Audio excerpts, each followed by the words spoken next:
Kay Soto, mega jackpot dahil kahit 2 taon ng undrafted, ay kasama pa rin sa mga top big men na tinututukan ng mga NBA teams.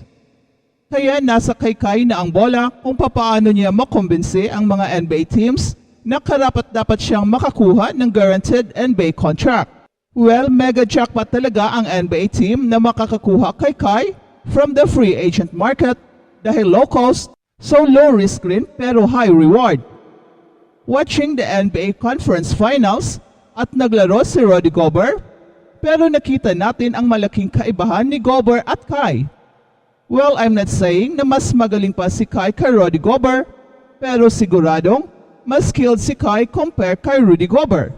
Unang-una ay mas mahirapan pa sana kung meron pang tira sa mid-range itong si Rudy Gobert. Many times, iniwanan lang nila si Gobert dahil alam nilang walang mid-range game ito. Unlike Kai Soto na isang deadly player pagdating sa mid-range. Dito pa lang, mas upgrade na si Kai. At hindi lang sa mid-range, kundi mas malala pa na kapag nasa 3-point area si Rudy Gobert, ay nagsag talaga ang depensa. Kaya nahihirapan itong si Anthony Edwards dahil hindi nahihila ni Gobert ang kanyang bantay sa labas. So dito rin merong malaking advantage si Kai dahil kahit hindi siya volume 3-point shooter, ay alam ng lahat na may kamay talaga si Kai sa tres, kaya nahihila niya ang depensa at na-open ang ilalim. But one would argue na ang primary reason na nandyan si Rudy Gobert ay ang kanyang inside defense. Well, parang mas slower pa nga siya compared kay Kai. I don't know, I may be blinded, pero yun talaga ang nakikita natin na kahit ang kanyang talon ay hindi gaanong impressive. Again, I am not saying na mas magaling pa si Kai kay Rudy Gobert, pero what I saw ay ang lack of offensive skill ni Rudy Gobert na naging malaking factor sa mga talo ng Minnesota Timberwolves. Kahit ang footwork ni Rudy Gobert sa ilalim ay talagang nahihirapan siya. Pero buti na lang at maganda ang kanyang rebounding at ang kanyang pagiging physical player na malaking tulong sa kanyang effectiveness. So kung titingnan natin ang comparison ni Kai at Rudy Gobert, ay ang kulang nilang ni Kai ay ang kanyang lakas at physicality. All other facets sa game ni Rudy Gobert ay may lamang talaga si Kai. Not to mention na hindi kaya ni Rudy Gobert ang paglalaro above the rim na siya namang strength ni Kai. Kaya bulag na ang NBA kung hindi nila makikita ang value ni Kai Soto bilang big man. Watching Rudy Gobert in a series makes me believe na matagal ng NBA ready ang skills ni Kai, pero ang kakulangan lang talaga ay ang kanyang lakas. Sa ngayon ay malapit nang makukuha ni Kai ang kailangan niyang lakas para makapaglaro at par with the likes of Rudy Gobert. Kung sa depensa naman ay potentially malalampasan pa ni Kai si Rudy, at ngayon pa lang ay naniniwala na tayo na makakapasok na si Kai this year sa NBA. Napaka-skilled lang talaga ni Kai at nagkulang lang sa lakas, kaya ngayong lumalakas na siya ay wala ng dahilan kung bakit hindi siya mabibigyan ng isang NBA guaranteed contract.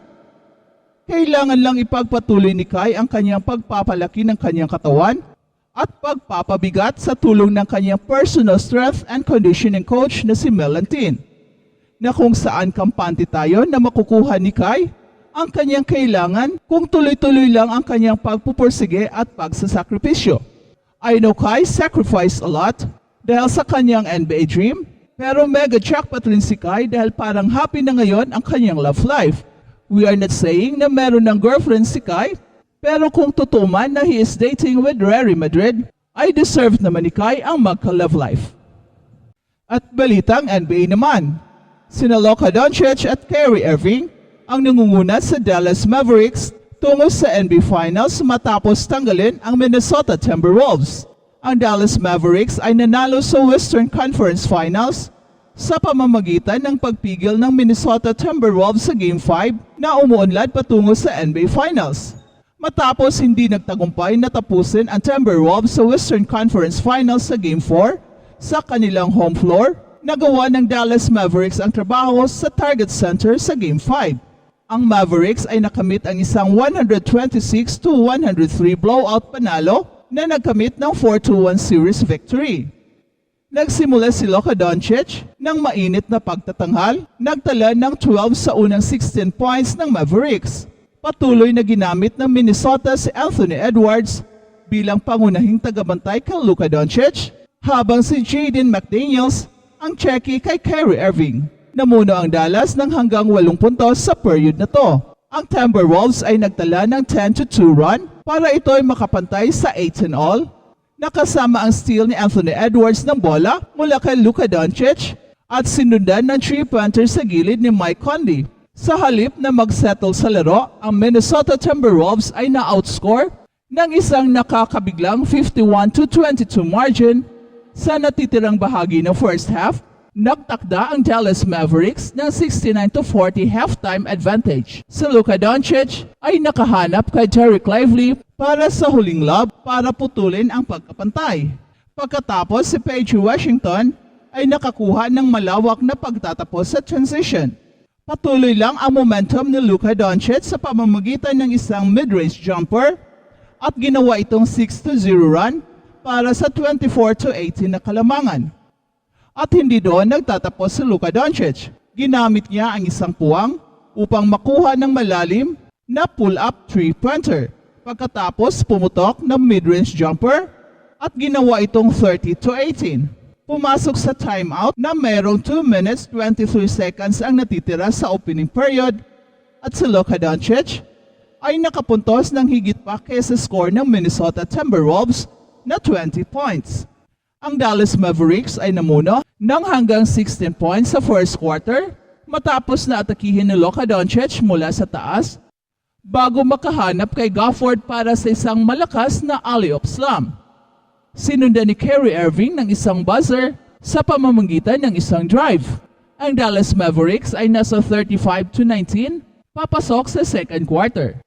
Merong malinaw na pagkakaiba sa kakayahan ng Dallas Mavericks na protektahan ang rim ng maaga na merong Derek Lively na nagbabalik. Nagsimula ang Dallas sa second quarter kahit na si Maxi Kleber at si Derek Lively ay naglaro kasama sa isa't isa. Tumama si Kyrie Irving ng isang step back mid-range jumper para buksan ang quarter. Pagkatapos, si Maxi Kleber ay nakapuntos ng isang catch and shoot 3-pointer para gawing 40-19.